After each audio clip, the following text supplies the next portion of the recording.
Hey everyone, this is my first fitness slash health video. I'm going to be doing both of them together, kind of talking about both things, like what I do for fitness, what you could do for fitness, what I do health-wise, what I have wrong with me health-wise. This video is going to be about scoliosis. It is not some creepy, horrible, dangerous disease that you can get just from touching someone or having them sneeze on you. Oh no, you're born with it. So you have to deal with it your whole life unless you get surgery, which is what I had to do. So when I was 12 years old, I got diagnosed with scoliosis, and I was in the 6th grade, and it was right before summer started, so it was kind of a bummer because I had to spend the whole summer going to doctors and getting x-rays and MRIs just to see how bad my back actually was. So at the beginning of my 7th grade year, it was actually September 21st, I had my surgery, and what they did was they put 2 rods in my back and they had to screw it together because the lower half of my back was so curved that it was ridiculous. My back looked like an S because I have it in my upper back and I also have it in my lower back. So I was out of school for like a month and a half, maybe 2 months. I can't really remember. It was so long ago. I didn't stay in the hospital very long. I only was there from Tuesday until like Saturday. And so I didn't get much physical therapy. I didn't get much of anything. And I lived downstairs in an apartment building. So my mom kind of had to like carry me down the stairs. And I really wasn't able to go anywhere for like a month. It was horrible. I had to take Percocet, I had to take Vicodin, and I was only 12, and that's kind of a scary thing to go through because I couldn't sleep. It would make me itch, it would make me sweat. Being such a young person, having such a high dosage of medication was not a good thing. But there was something that got me through. There was a program on TV late at night, and when I would wake up and I was sweating and I was hurting and I just couldn't handle it, it would play beautiful music, and it was called Quest, but I can't find it anywhere on YouTube. If you guys know what I'm talking about, it's beautiful cello, I think it was guitar. It was called Quest, and I really wish I could find it because it was a wonderful program. I was out of school and I had to have a tutor come to my house, and she would help me with my math and my reading and my science and all that stuff. I still got all A's for that like semester or quarter or whatever it was in junior high. And this lady, she was cool. Like, I was into Lord of the Rings at the time, and she was into Lord of the Rings at the time, and at that time I had the biggest crush on Orlando Bloom. Like, I thought I was going to marry Orlando Bloom. I had actually written to, you know, the P.O. Box. You know, they had those magazines. I forgot what the name of the magazine was, but you could write to the P.O. Box. I sent him a letter, and then I sent a poster to be sent with the letter, and like right before or right after my surgery, I got a letter back, and it had my name and it had like postage from Britain. It was so cool, and it was just the most amazing thing. And so like around that time I was going through a lot, and so that was kind of like just a brightening thing in my day. So about April the next year, I had just turned 13. I went to the doctors and they're like, hey, we're gonna put you in a back brace. So I had to be in a back brace for an entire year. It was horrible. And I know there's people who have to deal with so much more crap, but I was 13.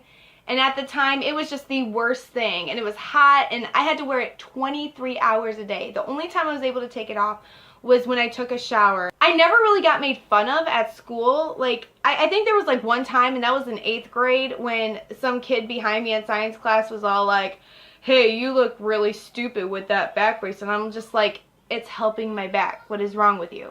And he just kind of didn't say anything after that. So I really didn't get bullied for having scoliosis. I mostly it was more just a personal battle. I didn't have to worry about anyone else.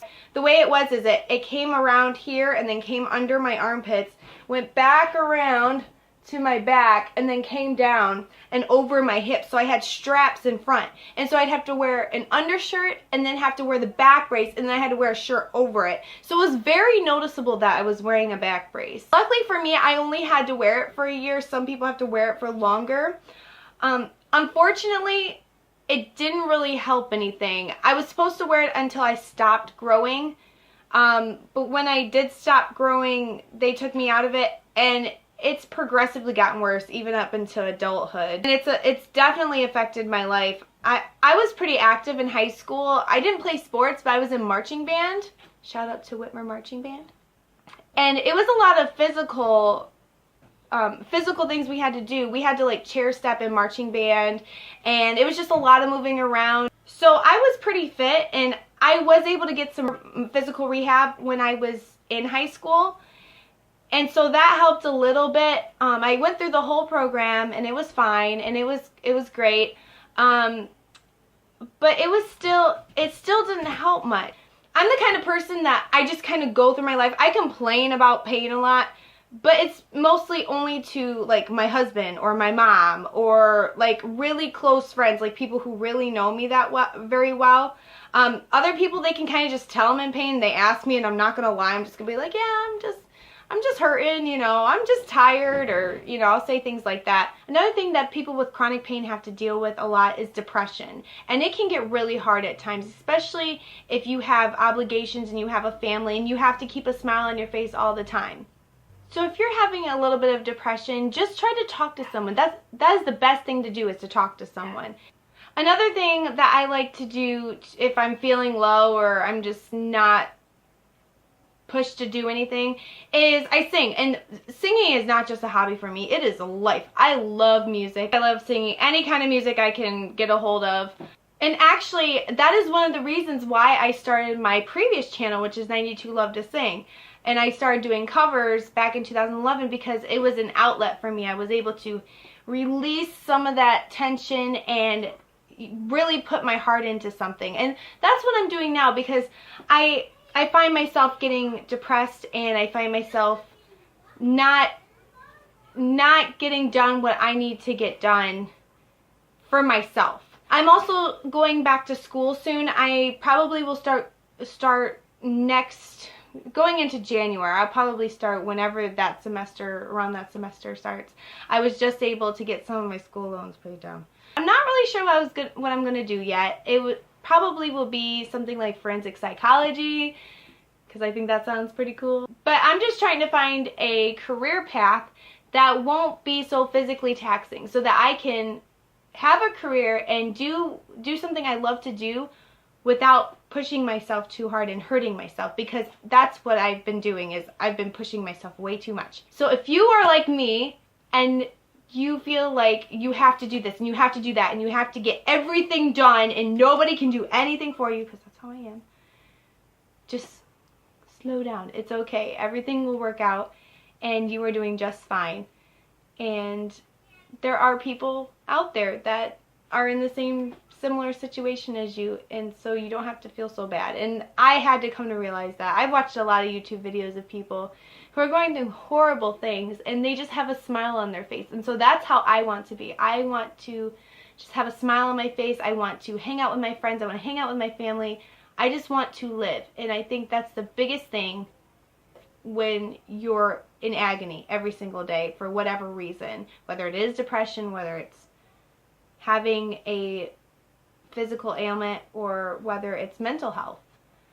So I hope you guys enjoyed this video. If you liked it, please hit that like button, and also punch that subscribe button, and let me know in the comments what you would like to see on my next health/fitness vlog. Bye.